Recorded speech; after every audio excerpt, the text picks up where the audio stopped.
Hello, and thank you for joining us for State of Texas In Depth. I'm Josh Hinkle.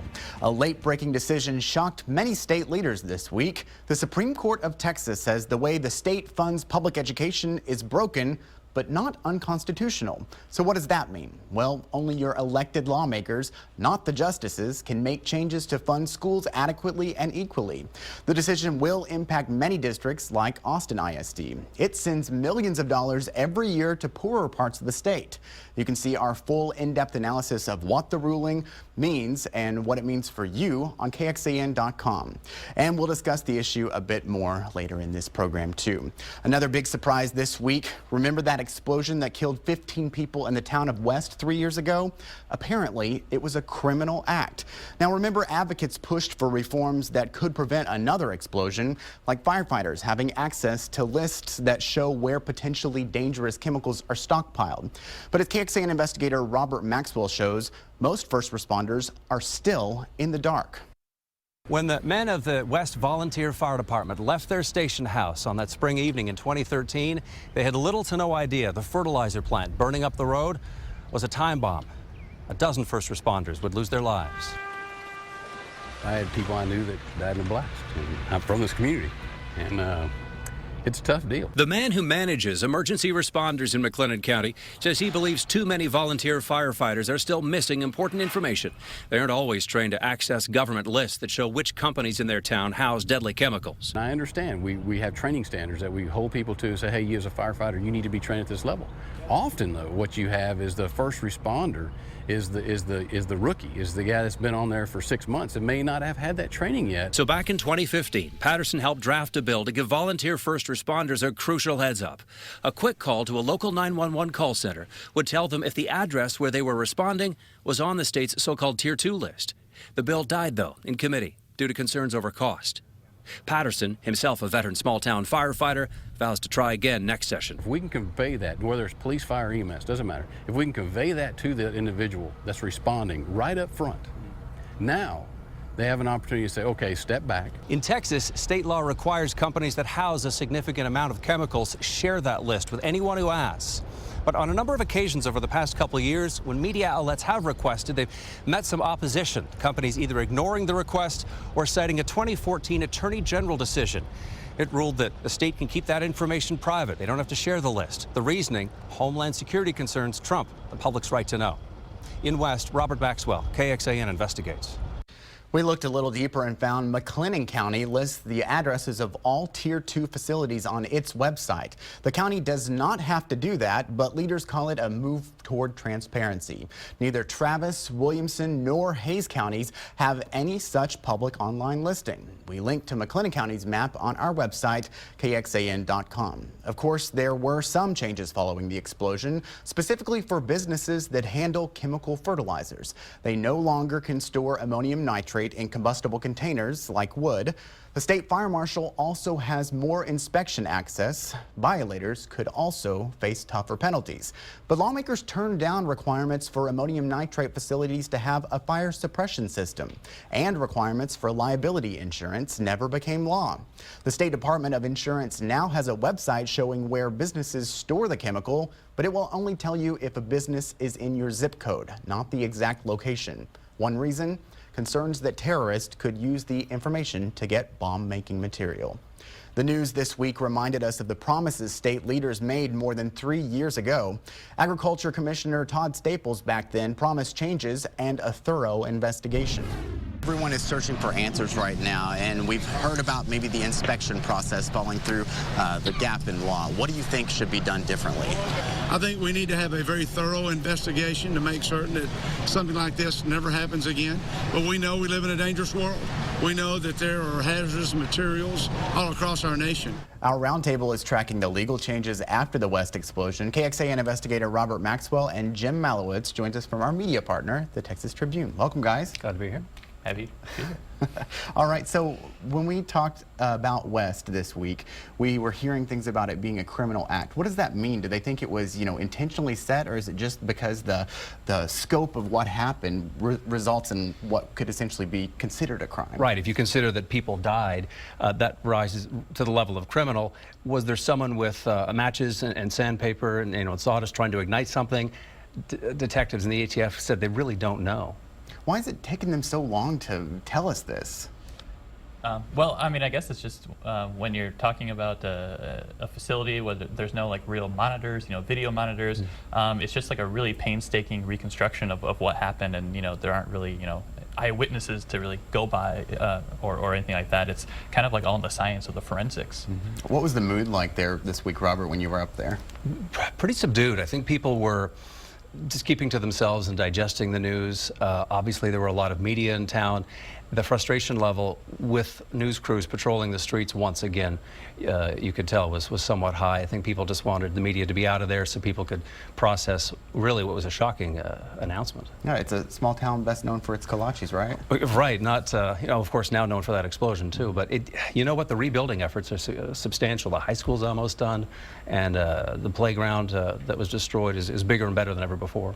Seems like lawmakers and state leaders really reacted, directly after the explosion, but then not a lot of stuff happened legislatively to, maybe address some of these problems in the future. Do you think after what was announced this week and kind of the things we learned, will lawmakers look at this again at next session? It's a really interesting question. I think it'd be surprising if no one filed legislation on this, but you have to wonder what this idea of, if this was a criminal act, what that does. There's a lot of folks in the legislature who were, very reluctant to want to support any legislation, and very little passed in the aftermath that would, tighten regulations on these facilities. And some of them might even point to this and say, well, if this was a criminal act, how can we prevent that? But, in reality, it still doesn't change, like, the science of the thing. A fire was set.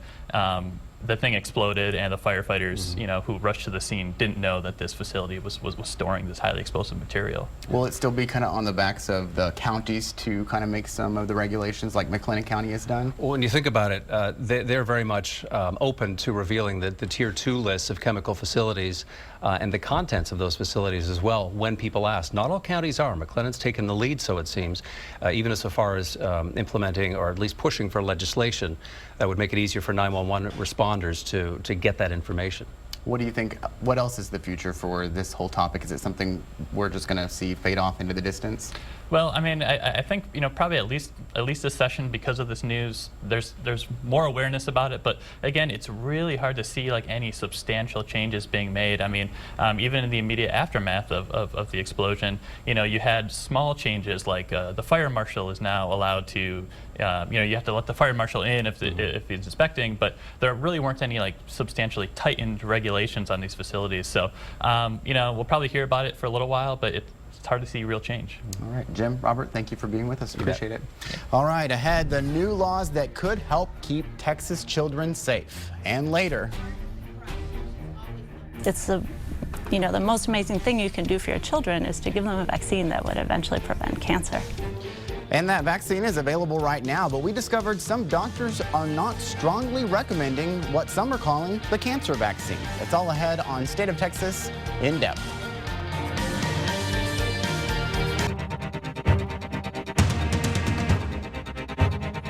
Welcome back to State of Texas In Depth. Months before lawmakers return to Austin, plenty of groups are coming up with plans for the next session.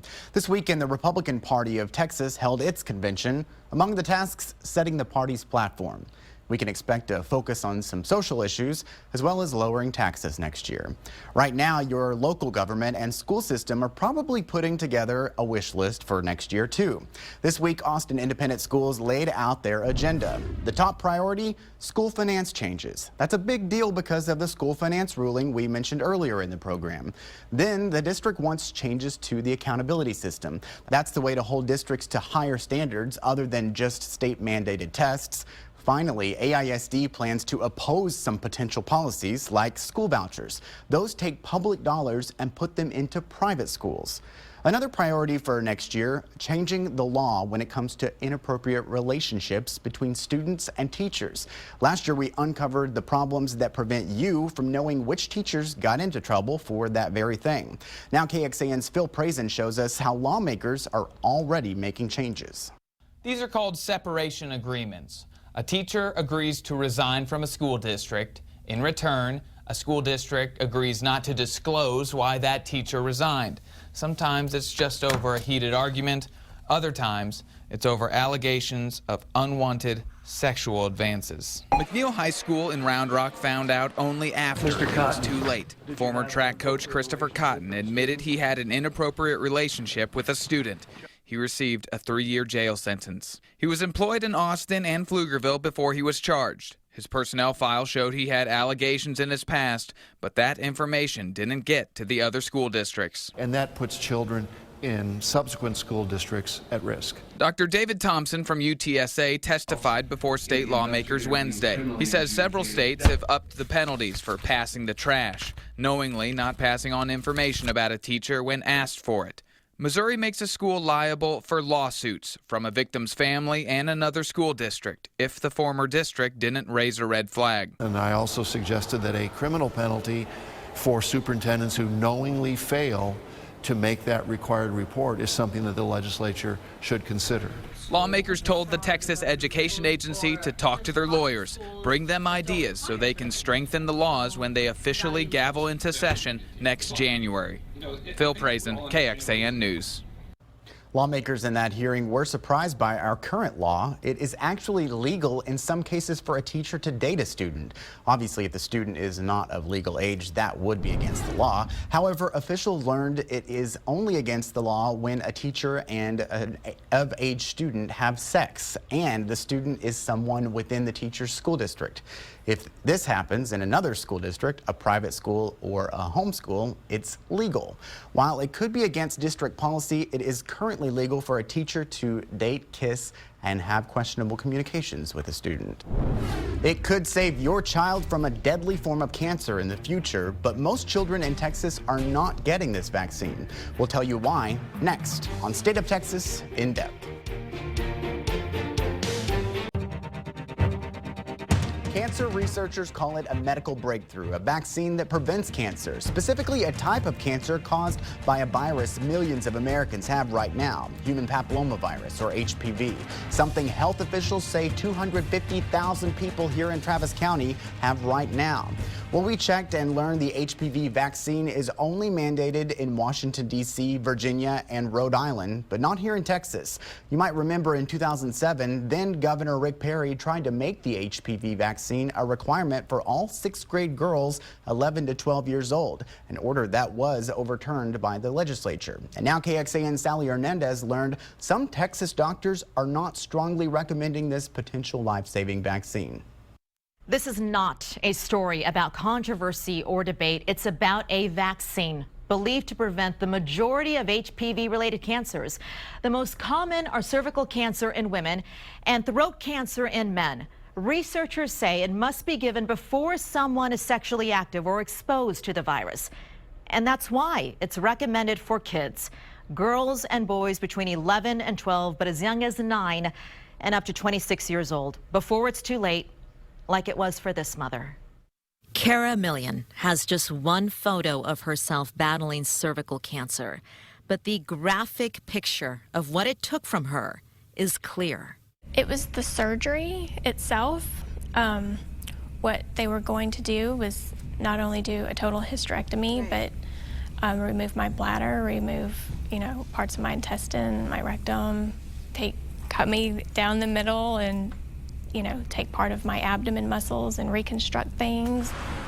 We see daily here at MD Anderson patients who come with very advanced cancer that unfortunately we're unable to cure because it's advanced. Hi, how are you? Good. Dr. Kathleen Schmaler operated on Cara and thousands of other women whose own cancer was caused by HPV.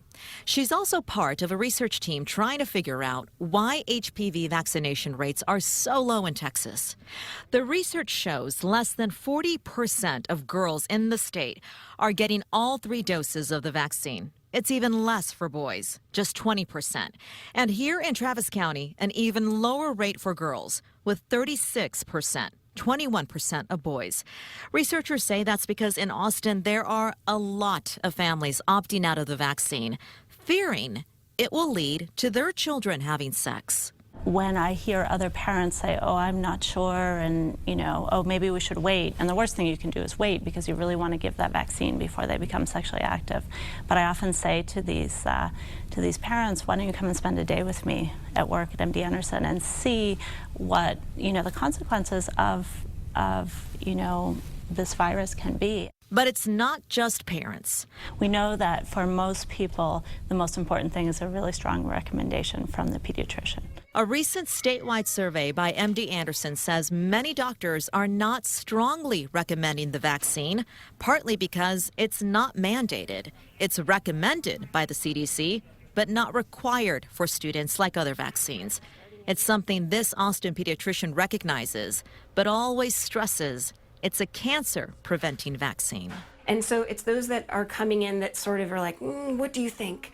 That's our opportunity to say, yes, let's, for public health, for personal health, for our kids. It's the most amazing thing you can do for your children is to give them a vaccine that would eventually prevent cancer. Kara didn't have that option. The option was to do the surgery and give myself a chance, or don't, and die. 5 years later, she's cancer-free. And while this photo reminds her of the past, it also reminds her of the future and her kids. I am hoping that somebody, that every parent sees this, and, it was going through it. It was horrible. It's changed my life forever, and I don't want my children going through it. I found numerous surveys of doctors, not only in Texas, but around the country, talking about the barriers that come along with recommending the HPV vaccine. Some say it's the stigma that comes along with HPV being sexually transmitted. Many view it as a discussion about sex, not about cancer. Another reason HPV-related cancers happen much later in life as adults, not in kids. Research found it makes the vaccine seem less urgent. And then there's the misconception that boys don't need it. Dr. Schmaler says it is equally important. She says throat cancer is rising rapidly in men, and at this rate is surpassing the rate of cervical cancer in women. Sally Hernandez, KXAN News. Thanks, Sally. Coming up, a final word on the ruling over the state's school finance system. How will it affect students, and why the fight probably isn't over at the Capitol when State of Texas In Depth returns.